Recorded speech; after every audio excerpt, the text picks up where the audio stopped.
Michael Bublé there with Never Not Loving You. You're listening to the Friday edition of the Arvo Flow, and it's time to head to our feature-length interview for the day. And we've got a great guest lined up. She's the federal political reporter who's based in Canberra and one of Network 10's premium talents. It's great to welcome Chloe Bouras on the line. Chloe, how are you?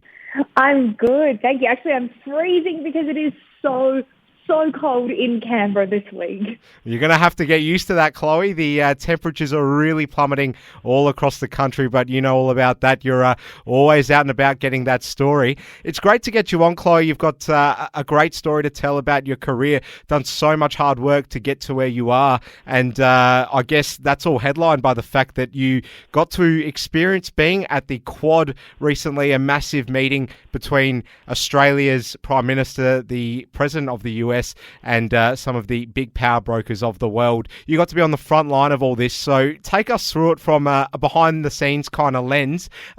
Getting over there so soon after the election, this must have all been so intense but equally so exciting. Oh my God, I like to describe it as exhausting but exhilarating. It was such a whirlwind because I actually covered all 6 weeks of the federal election campaign. So I had been travelling around with Scott Morrison and Anthony Albanese for 6 weeks all across the country. And then after election night, it was pretty much just keep going, which probably made it easier in a sense. The suitcase was already packed. It was, just another flight, not enough time to even get nervous about it. But we went, straight from Canberra to Tokyo a couple of days after the election. I don't think, even for Anthony Albanese at that point, I don't think it had really sunk in that he had won and was suddenly at a leaders meeting of the Quad. So I'm not sure if you ever saw the drama series, The Newsroom, but there's a part in that series where the main protagonists go on an election campaign. Can you liken it to something that's kind of out of a movie in the sense that it's so up and go and there's so many things happening and reporters, chewing the fat amongst each other from different networks, talking about all the dramatic scenes, who didn't perform well today, who did perform well today. Is it all a bit like that? It is a little bit like school camp, or perhaps a campaign Kentucky tour. It is the most bizarre experience. It's on. First of all, it is an honour. It is a privilege to be able to do this job and to be reporting on, the 2 men who are vying to be the leader of the country and their party. So obviously, it is an incredible honour. But kind of putting that aside, to talk about the logistics, it is, both camps are super secretive about what the plans are for the day, where you're going, what you're doing, what the announcements are. And it's the strangest feeling getting on a plane, not knowing where you're going. You have no idea what your destination is, how long the flight is even. It is the strangest feeling, but it's really quite a rush. And so, everything gets communicated through a group text message that, depending on which side of which party you're covering at the time, you may or may not be able to respond to. And so that tells you, what time you have to be up in the morning, I should say what time you should need to be on the bus. The bus will leave. It doesn't wait for anyone. And it might be taking you to the airport. It might be taking you to a press conference. You never actually know. And you're just with this group of people, all the other journalists and camera operators and photographers. And, you obviously get really, really close with them because you're spending, pretty much 20 hours a day together. So you do build like a camaraderie and a friendship as well. So it really is an incredible experience. Well, I'm sure we've got plenty of listeners who were probably waking up on that Sunday morning thinking, thank God that's all over. Perhaps those that aren't as politically inclined as we are here on the air on Flow FM. For you, though, it was anything but the case. You were getting ready to head over to Tokyo for this Quad meeting. So you must have really had to find some reserves, Chloe. You could put it that way. It was an absolute rush. And a Quad leaders meeting is such a big deal. It is a really, really significant occurrence to have. The Quad's been around for a couple of years, but it used to be at the foreign ministers level, not necessarily at the leaders level. That's only happened, in the past year or so, and that was only their second in-person meeting.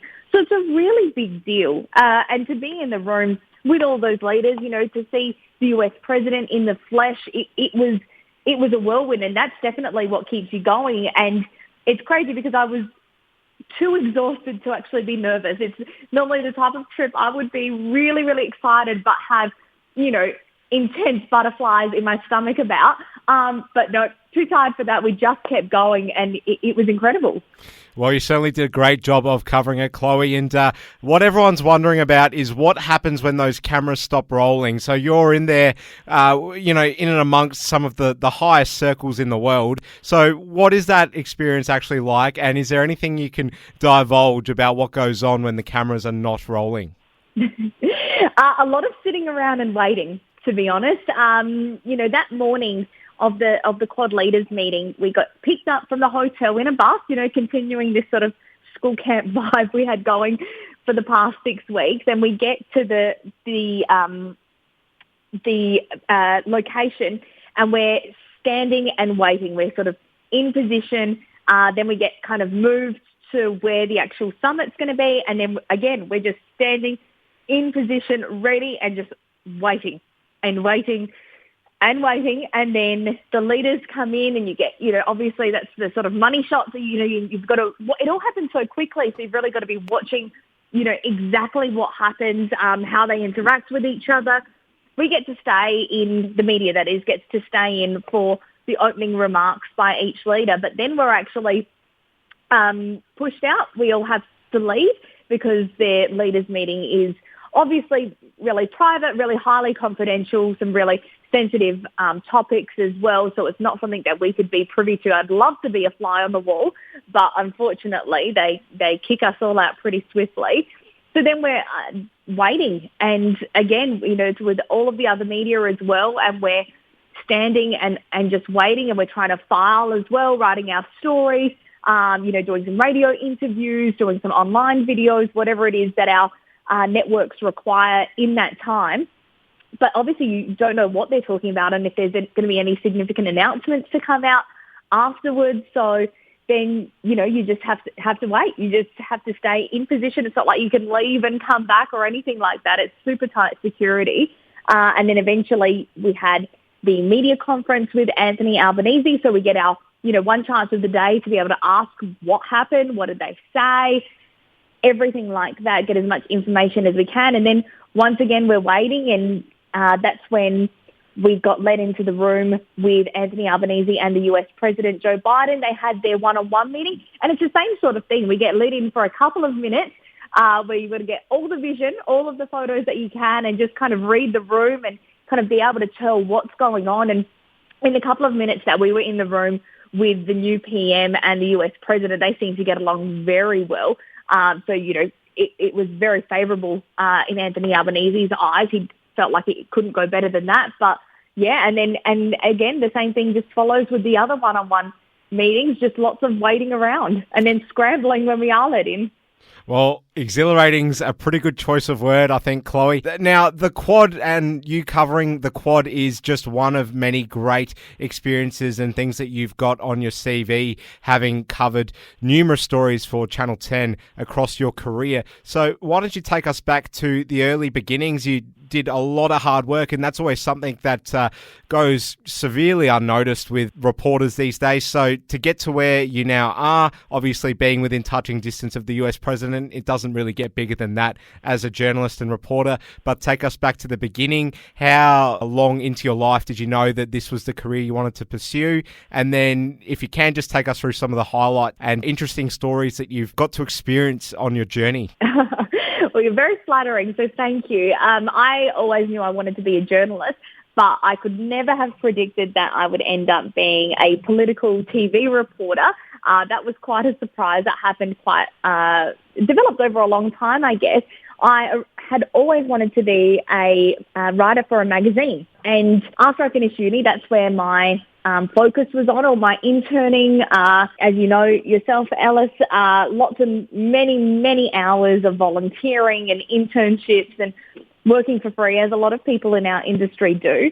But I was always really focused and travelling to Sydney for internships with the magazines. And what I really noticed at that time is that there was this threat, and it was the online world. And, the magazine editors at that time were noticing that actually this online thing is actually, could derail the magazine industry, and they were trying to work out how to adapt and if they needed to adapt. And that's something I really picked up on my internships. And so I remember the day I got back home, I contacted all of these online publications that were popping up and totally redirected my focus to digital media, which I'm so glad I did, because obviously it did end up being a thing. We are talking a long time ago now. And I was working for a whole heap of different publications. Some were paid, some were not, working multiple jobs around it as well, just to kind of get by. And I developed a strong love for digital online media and social media as well. And that's what actually led me to my job at 10. So I started at Channel 10 in Adelaide about 8 years ago on the social media desk, working in production as well. And from there, I just kind of moved up over the years and ended up becoming a general reporter, so reporting on lots of different things, really anything from, natural disasters and colour stories, lots of fun around, footy finals and the AFL, as well as, supercars and everything, to the daily crime story, the early shifts, doing all that. Eventually moved into state politics, because that's what I ended up doing the most and what I actually turned out to be best at. And after a little while, then got the call up to be relocated to Canberra to the federal political round in the Parliament House Bureau, which is just an incredible honour, but it's also super cool. Being based in Parliament House is incredible. Well, it's only a snapshot, Chloe, because you've covered so many great stories. We've all seen them, and here you are now, on your way to becoming a veteran broadcaster. It's so good to have had you on the Arvo Flow. We'll look out for all future stories on Channel 10. You are now based in Canberra and really covering the hard-hitting stuff. It's been great to watch you and your plight, Chloe Bouras. Thank you so much for joining us on the Arvo Flow. Good luck with everything, and take it easy. Thank you for having me.